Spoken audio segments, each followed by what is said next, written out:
Hi, welcome to our latest panel event today, hosted by 9 Feet Tall.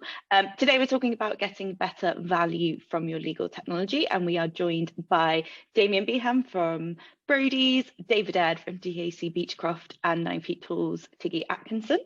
I'll ask them all to introduce themselves in just a moment, but just a reminder, if at any point you have a question, please do pop it in the chat box. And also that we're recording today's session so that if you want to watch it back afterwards, you definitely can, or share it with your friends and colleagues. So if we go to introductions, Damien, can you tell us a little bit about yourself and your role before we hear from David and Tiggy?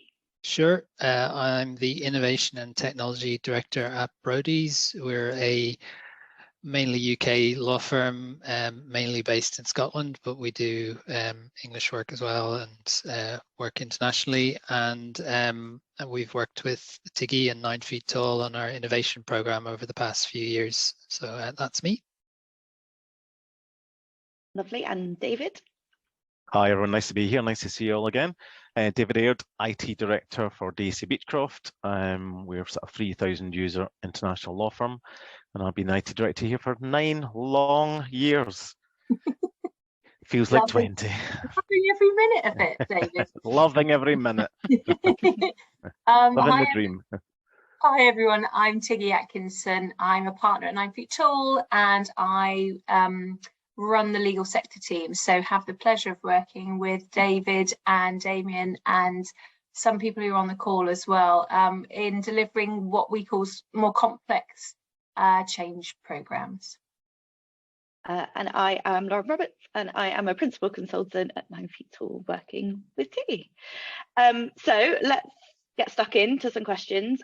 Tiggy, the title of today is Getting Better Value from Legal Technology. What do we mean by getting value from legal tech? Well, I suppose it's about delivering benefits and outcomes from these technology projects. So at the end of the day, normally there's a problem to solve and a reason why we're going out to get a technical solution. But at the end of the day, when we've put that in, does it make a difference? Does it make life better? Does it make things more efficient? Does it result in a better client journey? Hopefully the answer is yes, but I know that it isn't always yes. It's well, a bit, or in some areas. So what we're talking about today is, well, how do we actually make sure that more of these projects associated with technology deliver on the promises that are made when we sign off the business case in the first place? And David, how is it that you measure against the promises made in the business case? I think, I mean, we've worked with you guys. You guys are good on the business change side, and also sort of, I've worked with Tiggy, for example, holding my feet to the fire on, our previous IT strategy, on making sure, is it delivering? What are the goals of it? What are the users going to get out of it? So it's quite good to have someone that's maybe a little bit independent, or someone in the business, say if you're in the tech team, to just sort of help you distill down why you're doing this rather than just doing it for IT's sake. I mean, sometimes it can be time saving, obviously most of us are law firms, so, units saved, that type of thing, complexity taken out, risk reduction, whatever it is. I think it is important to sort of go back and make sure, that you can measure the difference, before and after. Sometimes it can be sort of slightly intangible, and it's just people have a feeling, but sometimes, you can measure actually demonstrable improvements to, PEP or turnover or, efficiency or time recording, whatever it is. So I think there's a whole different, gamut of things that you can use. And Damien, do you consistently use any particular measures at Brodies? Well, as David said, there's lots of different ways of measuring it, and sometimes it can be intangibles like happy clients, or but more often you're looking for either changed behavior or time saved. Time saved tends to be the one that everyone really pays attention to, because particularly in law, where time is literally money in terms of time recording. But I think we try and focus on not just the big bang sort of stuff, but also the tiny noticeable things. So even if you're saving 5 minutes a day for someone, that adds up. And but the key thing with measurement, and again, Tiggy kind of drilled this into me, it was the thing of, well, if you're going to do something, figure out how long it takes you right now, make the change, and then measure it again. And then that's a story you can tell to the business. So I think measurement gives you a really strong argument to go to your colleagues and your partners and say, well, this is why we're doing it. This is the difference that it makes. And you know, if you can say it used to take a day, now it takes an hour, that really means something to lawyers and to partners. So I think it's the thing we always are quite bad at and we forget to do, but we kind of get to the thing and go, oh look, yeah, everyone's feeling like it's really made a big difference, right? Well, how long did it take before? Oh, I don't know, we didn't actually test that, we didn't do the exercise of just going, how long does it take you? So then it's a bit more finger in the air. But I think in IT in particular, we're pretty bad at measuring the impact of what we do, and sometimes it's oh well, no one complained, or I heard one of the secretaries say they quite liked it. And you know, that's the old way of assessing how well these things are, what value you're getting. I think we need to get a bit more scientific about it. I think though that there is a balance, you know, to Damien's points, you know, Lauren, that you know, it's fine to say you might save 1 6-minute unit a week, but you're probably not going to see that in the bottom line. If you start to multiply that by our 3,000 people, that's an awful lot of money. But you ain't probably going to see that because they're just going to leave work earlier, they're going to have an extra toilet break or something. So it's, you know, but as long as you know that that process is better, you know, you sometimes you don't want to bake it into the bottom line, though that is obviously the best way to do it and the most financially acute. But sometimes you have to be realistic and say, like, we're not going to really see this coming back. But in general, the life of the business person, the lawyer, will be better. And that we're happy with. We know that it will save some time. We're not expecting it to make a huge difference to the bottom line. But if we do 10 of these things, then it might actually give us 1 or 2 units of extra time, or, you know, 1% extra revenue or something. I think it's my experience is just also, historically, all the benefits and the realization of benefits has felt like it's sat with IT, and that's wrong. So if you can actually engage different groups in the discussion about benefits early on, so where do we expect to see benefits and how are we going to check whether they've been achieved, and if they haven't, do we understand why? So if you can engage more people in that conversation, so it's not just IT's responsibility, I think you get you'll get a more holistic view of what the benefits are, but also you'll get realism about whether you will see a bottom line realization or not, because people are very keen to tell you if you won't. But hopefully you don't just get projects that are just seen as IT projects, because they're just a cost. Exactly. Whereas if the business can stand alongside you and say, yeah, we have felt the benefit, yeah, here is the upside, then, that's a fantastic and powerful story, rather than just, well, we spent £1 million of your hard-earned money. Yeah. And the upside might be that thing used to be really frustrating and now it's not. That's one less hassle in my life, one less irritation. And in the world of kind of, well-being and looking after mental health and everything else, anything we can do to make people's lives a little bit easier is going to be a good thing. So that can be value, is, that you're not doing that annoying thing for 6 minutes. You get to do something that you like doing for 6 minutes. So. Yeah, absolutely. So I guess that measurement definitely sounds like a challenge for you all, but are there any other challenges to kind of getting value from your legal technology? I'm sure there are. David? I think for me, there's probably 2 things for me, one of which is getting the value of what we've got. I'm never a big fan of just going out and buying something else and doing something else. We have so many, since I've arrived in legal IT, and I think it's common to all companies, but I think particularly legal IT, because the partners, I made a session yesterday with some IT directors, because the partners are so encapsulated with this 6-minute unit, getting them off to training is often difficult. But unfortunately, that then makes, in my opinion, them slightly less efficient because they don't know how to use the systems properly, or they're not getting the full value from them. So I think there's great value in what we've got not being used. But I think also it comes back to the whole business change. I think law firms are getting better at business change. I think we are certainly getting better on the help of people like you in the past and things. That's certainly, but when you roll something out, when you do something, you want it to be sticky, you want it to be used by everyone. You want to make sure people understand what's in it for them, why are we doing this, why are you irritating me with the latest upgrade of this, that, and the next thing. You need to put it into their language and bring them, on the journey, as people say, or else that second bit will always be there. People will just not get the value from what they do. Yeah, I totally agree with that. I think any technology project is a change project, and people just don't like change. They find it difficult. The Kubler-Ross curve, the change curve, which is I think also the same as the grief curve. People go through these stages of shock, denial, anger, depression, and all that, and they start coming up. Particularly lawyers are very good at arguing why they don't need something or why they shouldn't change the way they do things, because that's what they've been trained to do. So I think that's the big challenge, is challenging or changing, asking people to change a process or a behavior or the software they use is always difficult, because there's a million reasons why they shouldn't do it. So as David says, you really need to sell the why and tell them stories and give them metrics and explain what it's going to do for them in language that they understand, rather than it's shiny, it's new, it's technology, all the rest of it.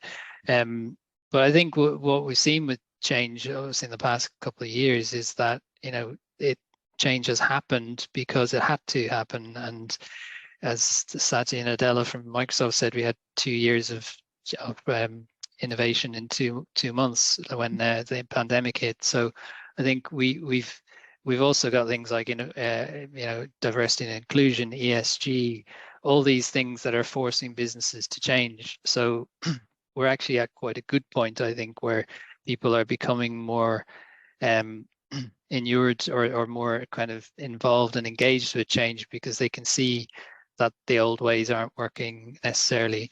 With technology, it's just trying to make sure that they understand the benefits for them, as David said. So it's trying to sell that to them. But I think we're probably pushing it against a slightly more open door than we would have been in the past, because things like, for example, electronic signatures, we were pushing at that door for about 3 years with very little success, and then suddenly we are now handing over all our money to DocuSign on a monthly basis because everyone's using it so much. So it can change, and I think that's people's eyes have been opened, that it doesn't have to be the way it just is right now, and we can do things differently. It's the little things as well. We changed our, we obviously all do lots of upgrades and small changes and things. We changed it from, the notes about it, the emails, from service interruption to service improvement. Don't just put you're upgrading a disk drive or a server or a thing. Put, you're doing that to make it faster, to make it easier, to make it more reliable, to make it more secure. Talk in people's language rather than, we're upgrading a disk array or something. Well, that means nothing to no one except someone. Half the people in IT don't know what you're talking about. Never mind the business. Put it in there. Some, think like the rail. Well, maybe not the railways in many other respects, but all these sort of more customer-centric organisations, and talk to people in their own language. Yeah, and that's what's in it for me. Why does this matter to me? Tiggy, do you think what Damien and David has said is reflective of what we've seen from other clients in the sector?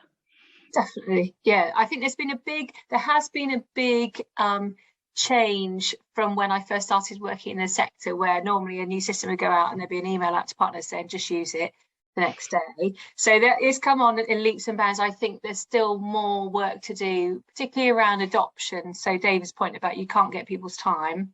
So how do actually, in the current landscape where people are time poor, for other new, upgrades and things for mobile phones, for instance, nobody goes on a 2-hour training course. They just get their new phone and it's fairly intuitive, and there are guides to help. So I do think there's still work to do to think about how do we do IT training, and is IT training what's required now, or actually are there other things that we can do that are actually much more in keeping with the way people learn about technology outside of work.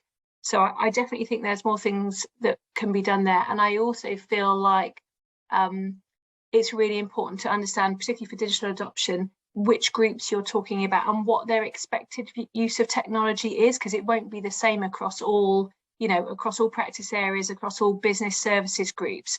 they will all have very different user journeys. And I think sometimes, you know, there's not enough breakdown of those journeys to understand how often should we be expecting someone to use it, and what for, and why should they use it. And then you can actually make a program that's very much tailored for specific user groups. So I think there's work to do there, but there's also been some real improvements in terms of actually engaging people in the change journey and getting them to think about why these things are of benefit. So, you know, definitely pluses, still more work to do.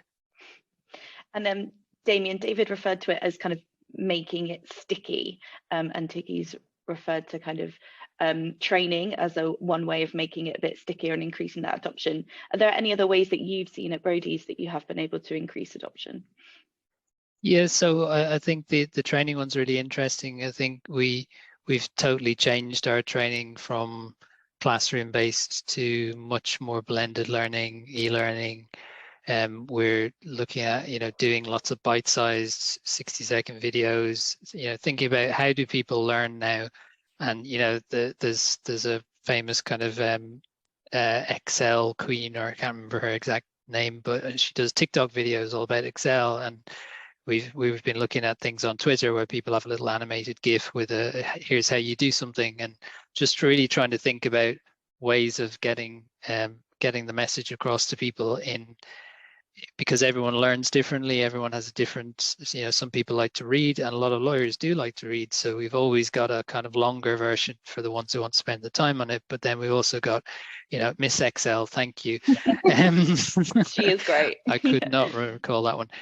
But, you know, we've got longer form, we've got blogs, we've got, you know, guides, we've got videos, we've got, you know, all these different things, e-learning with quizzes, the whole thing. Some people like to get a badge at the end and a certificate or whatever.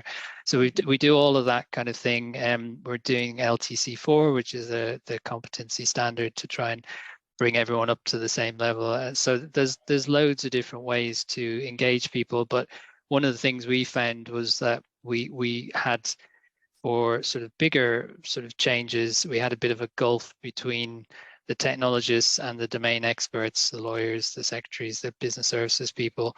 And we filled that gap with people. So I think the technology is one very important bit. Obviously, it can do lots of good stuff, but particularly now with clouds, software as a service, you can switch on technology very easily now. You don't have to do 3 months of work before you can start using it. So in some cases, you pop in your email, create a password, and away you go. So that's great. But how do you actually bridge that gap between what the lawyers want or what the colleagues want and what the technology is capable of? Because sometimes what they say they want is not what they actually need. So we end up, we've kind of filled that with the product owner role, and we've just hired our third one of those, and that has made a massive difference to our ability to kind of bridge that gap and get the requirements right first time, so that we're not having failed technology projects where we have a go, it doesn't quite work, and then we're back to the drawing board and we're sort of cycling around. We're getting it right first time a lot more, because we're really engaging with the users, the people who are going to be benefiting from this. We're really finding out what it is they need, and we're talking to them in a language that they understand.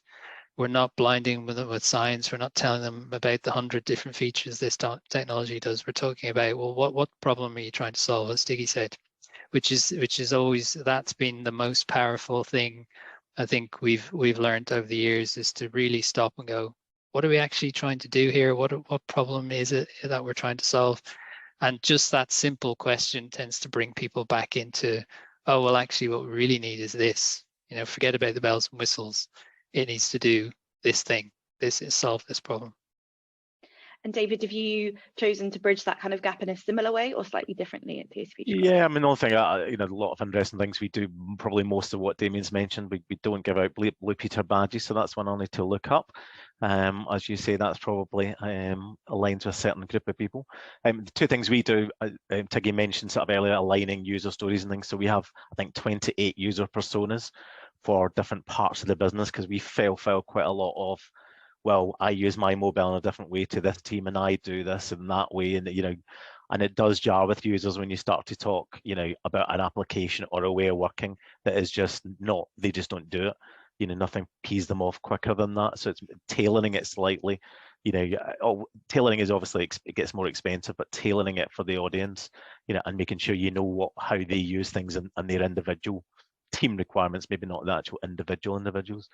The other thing we do, and probably Damien does it as well, is floor walking. So I completely agree on the training, but we've been doing a lot of floor walking recently, even during the pandemic, or virtual floor walking. So there's a Teams room, where you can drop into, kind of as if you're just nudging someone and saying, hey, there you are, or also getting people in the office for those days where we're rolling some significant out, so people are there to just grab them. And that's quite good because it's context specific at the time, rather than a training course last week, you've totally forgotten about it and it's about something you do once a month. Whereas if the person's there for a couple of days, you can ask them as you're doing it. And that timely delivery of training, I think it really helps. About training, it's like bite-sized, it's like hints and tips almost, I'd say, rather than training.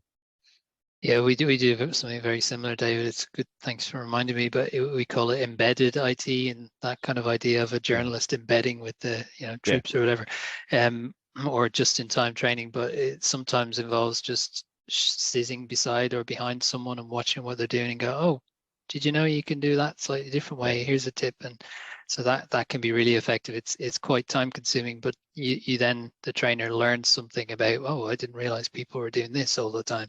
So now we can create a blog, or we can create a video or whatever. And I've thought of something else, another couple of things we do. So IT Champions, which are obviously quite popular, but we also created this IT Insiders program, whereby I think we gave them, some like a battery charger and like a cup holder or something, and brought them into the tent for testing applications and being the first to demo things or getting the new versions of stuff. Obviously, a lot of people hate the new stuff, as we said earlier, being rolled out, but there are some who really like to play with new stuff and will help you. So sort of getting a hold of, in each team, one or two of those people that are interested in that sort of stuff, and bringing them and making them, to Damien's point about the badges, if you like, making them feel important that they're inside the tent with us, that we're going to treat them special and they're going to get them a few gifts and thank yous and that sort of thing every so often, but they'll get early access, privileged view into what's coming next. Yeah, I think that sort of sandbox, giving people an area to go and try out and play, is really powerful. Early on, particularly early on, just to see, whether it is something that actually is going to add value. The other thing that I still feel it doesn't get done enough is thinking about, when technology is rolled out, how much of the problem does that solve and how much is it about behaviours? So, for instance, a number of practice management system rollouts that we've done, and you ask what does technology need to do to deliver for this to be successful, and people say, well, we just want people to bill more. Well, okay, that's nothing to do with the technology. That's about understanding process and behaviors. So you can slap new technology on, it won't fix your issues. So I think going back to that, it's one of the first principles. So what problem are we trying to fix? And therefore, what interventions do we need to put in? And some of it's about technology and people understanding, but some of it's about changing ways of working and practices as well. And so your IT training probably doesn't cover that. So I think it's just making sure that you really understand all the things that need to be put into a program to get good adoption, but also to get good outcomes, because some of it will sit outside the technology as well. Yeah, excuse my pussycat if you can hear him in the background. Normally ignores me, but the minute obviously I'm in a live recorded webinar, he's decided to come in and annoy me. Yeah, no, absolutely. And I think you probably saw me smirking during all of that, because I think that for me, is the biggest thing, that the people change stuff, and involving people in it, and just being honest with people. I think law firms are particularly difficult. I find, this is my first law firm, I think, because in some respects they're almost a lot of little mini businesses. Some would even argue that each individual partner is almost running their own little business, and there isn't that command and control structure that says, you will do this, you'll follow that process, you'll use that system. Most companies, most businesses I've worked, that would just be it. People do have that, to your point, if they bill more, then, are people going to say, you must use this system, you must follow that? It's only when the MI is not there, or the data, or that there's other client issues, but if the billing is getting done and they're maybe not using the preferred system, there's not normally too much censure, and certainly, in most of the law firms I speak to. So it can be difficult to And again, it comes back to that, you have to cajole and explain and, set out why this is a good thing for the person, because just telling them what to do just doesn't work, that I've found. I mean, Damien might have a different view. No, I totally agree. And there's a kind of old thing about, what makes law firms change. And it's the 4 C's, which is costs, clients, courts, and compliance. And I think you always try and frame your change as being one of those. In my experience, that works quite well. But I think the clients are driving more of it now. So they're asking about innovation, whether they're really listening. In some cases, the tender just has an extra question on it in the same way that has a question about ESG or whatever. But sometimes they actually do really care, because they're in-house counsel. They don't have a lot of resources. They know they've got problems, but they don't know how to fix them. They see that we have all this amazing tech and they don't have access to it, and they go, oh, well, can you help us, kind of thing. So I think the driver for change can be different depending on what it is you're trying to get across, but you're usually trying to appeal to one of those things. But the other thing we kind of tend to run into, I suppose, is there is that fear factor. And as David said, they're sometimes working fairly independently, but there's a sort of fear factor of technology replacing lawyers, or that idea that they might do. And then sometimes when you actually show them an AI system, they're quite disappointed, because it doesn't actually, it's not magic. It's a tool that they can use. But I'm certainly finding that there's a lot more openness to the idea that we can't just carry on do what we've always done and charge what we've always charged for it. We're going to have to be lawyer working with technology. It's not an either or. It's not lawyer or AI that can make your breakfast. It's a lawyer working with technology is always going to beat a lawyer without technology. So it's just trying to kind of get over that fear factor and try and show them the benefits of it. But as David said at the outset, getting them to spend the time to learn how to make themselves more efficient is the irony that we're constantly rubbing up against of, oh, I'm far too busy to make myself more efficient. But when you mentioned AI, I had a vision of you, Damien, as Mr. AI on TikTok. So there's a new thing for you to get involved with. Yeah, it's coming soon. I'm far too old to do TikTok, Top Tick, and Instabook and all the rest of it. So you'll have to send me the videos. No worries. Damien, you mentioned innovating there, which can sometimes be a bit of a buzzword. What do you think are the biggest barriers to true innovation in law firms at the moment? Well, actually, we try and not use the word innovation very often, because it can sound a bit too abstract or futuristic or kind of or maybe buzzwordy. So we tend to talk about making things better, improving things, and we talk about sometimes that trying to get across that innovation is not technology and technology is not innovation. We kind of always sort of say that it's part of the solution, technology, but it's not innovative in and of itself. So so I think that's something we're always trying to get across. And sometimes innovation is what we call a tiny noticeable thing. So it's a little thing that might be just tweaking a process. It might not be techie at all. It's just trying to sort of stop people thinking of innovation as this big thing that is done by that team over there, and they're the innovation team and that's what they do, and the rest of us are just getting on with it. We started with volunteers in our innovation program who were taken from all areas of the business, because we wanted it to be representative. We wanted to get the people who actually knew where the problems were to help us to find the solutions. So it's not something that's getting done to you, it's something that you take part in.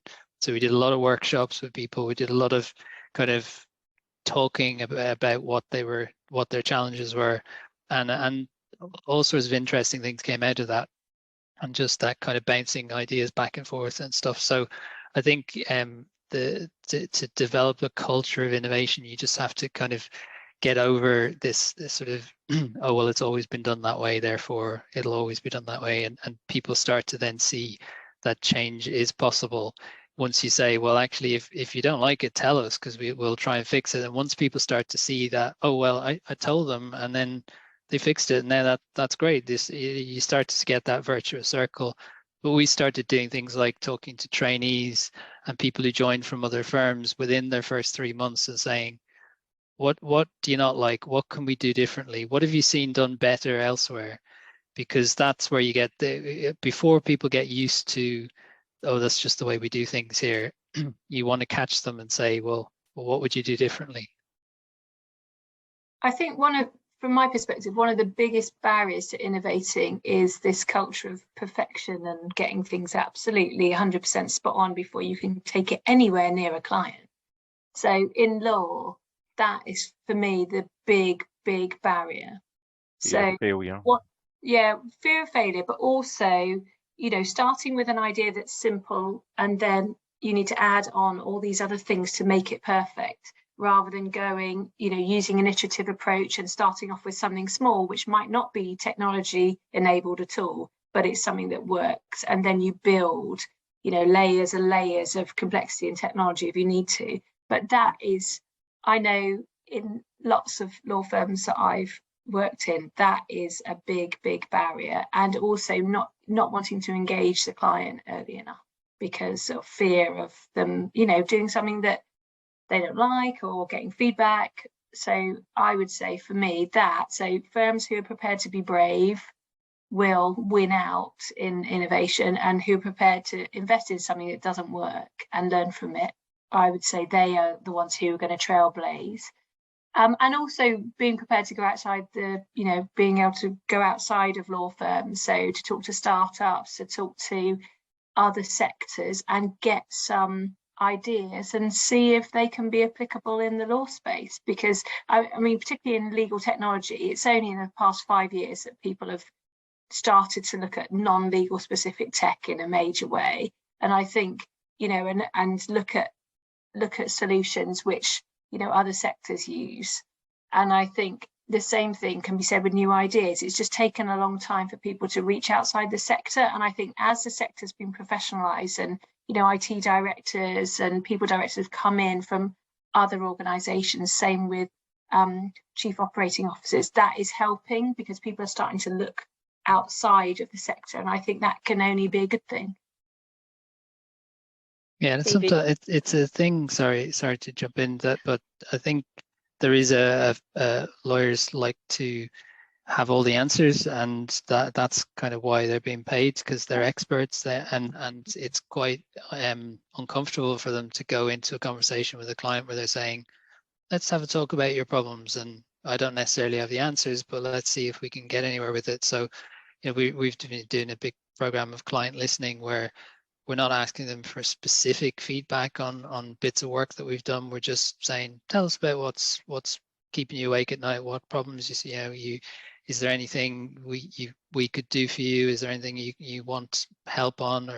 And just that being very open, it's a very different type of conversation to the one that they're used to having with clients, which is usually, I'm the expert, I know everything. Whatever you ask me, I'm going to be able to, or my partner is going to be able to answer. So it's quite a cultural shift, I think.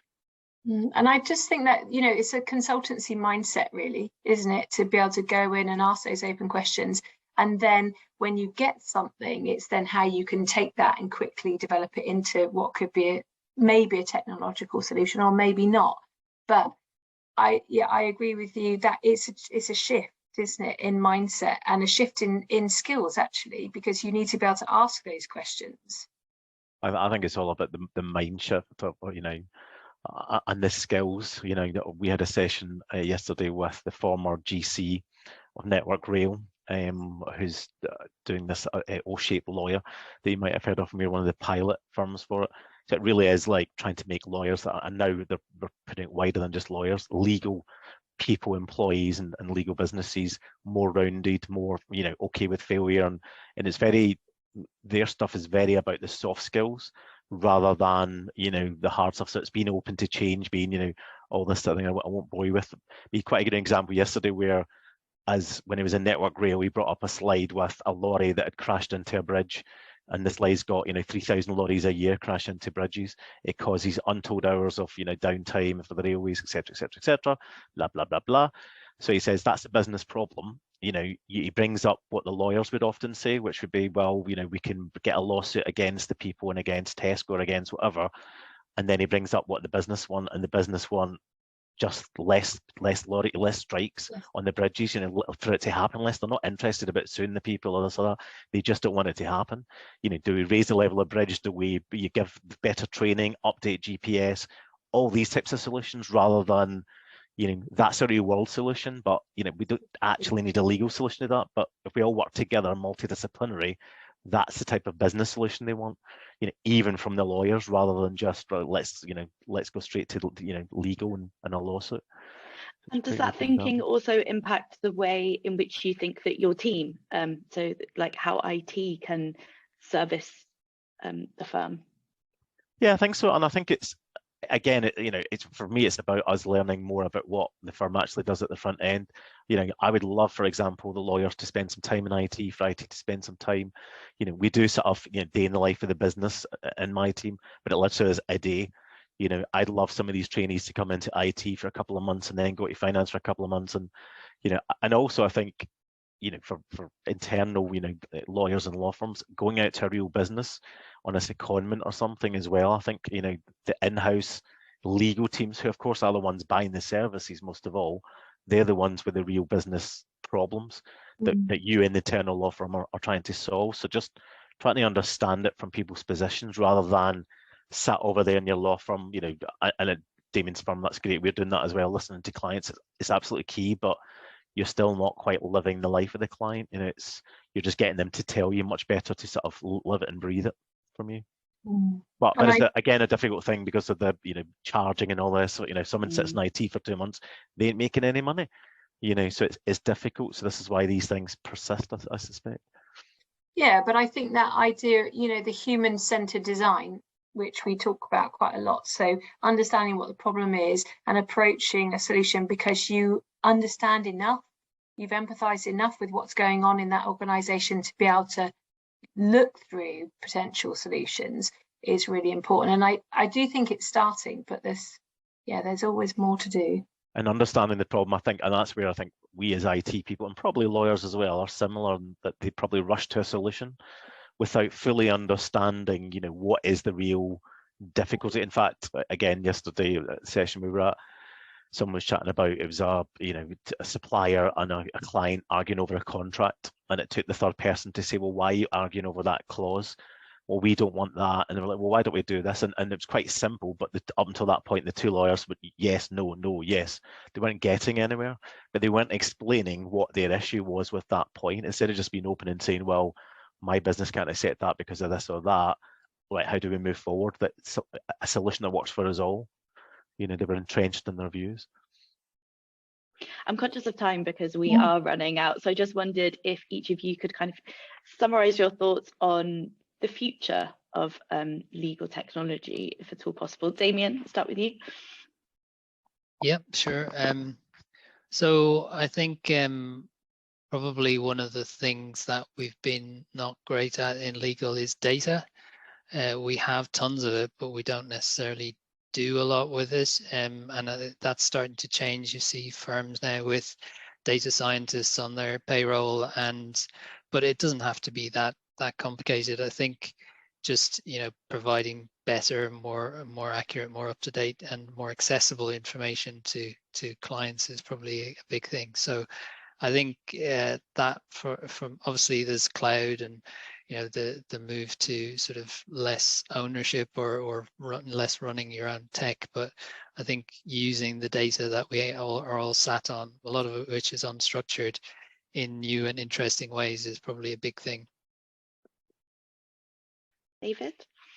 Yeah, I think you know, Damien, certainly for us, we do a huge amount of data at the moment, and we will be doing more. I think just the overall digitalization of almost all services, you know, from courts to here to there, you know, and that in itself can bring opportunities. I think if there's any lawyers on the line or on the webinar, then I would say don't worry about your job, because these tools are a little bit like Miss Excel. They're going to help you, but they are just a calculator or an Excel spreadsheet. They're not taking your job anytime soon, you know. So, you know, and the people that will be successful were the ones that will embrace these tools, you know, so they can do their work at a better quality, faster and things. So I think that's probably the two sort of mega trends I would say, as Damien said, data and digitalization in general. And I mean, from my perspective, I think any supplier that can help integrate the volume of different applications that firms have to, you know, log in and out of. I know the single sign-on, but still you're using separate systems, many systems. So I think integrations are going to become more and more important going forward. That's my top tip. And security, all of it as secure as possible. Yes, yeah, absolutely, yeah. Sorry, Right. Lauren. No, I was just going to thank you all for your time today. 9 Feet Tall are offering a free assessment to explore the issues further that we've discussed today with you, and we'll be sending you an email with details on that. And if you do have any questions or comments or wanted to talk about anything that we've discussed today, do respond to that email or drop us a line. Thank you, Damien, David and Tiggy. Thank you. Thank you very much. Nice to see you all. Thank you. Thank you. See you Bye-bye. soon. Bye-bye. Bye-bye. Bye.